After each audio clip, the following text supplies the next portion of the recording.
Kecelakaan lalu lintas terjadi di gerbang tol Sentul Barat. Kecelakaan terjadi pukul 7.30 waktu Indonesia Barat. Tidak ada korban jiwa, korban luka ringan sudah dibawa ke rumah sakit.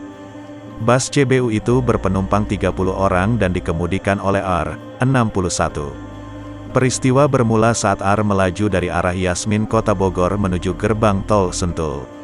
Sopir mengalami out of control lantaran pengereman tidak berfungsi, sehingga R tidak bisa mengendalikan kendaraannya.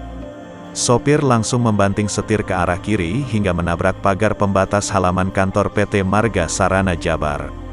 Kecelakaan terjadi diduga karena kerusakan pada fungsi pengereman bus CBU tersebut.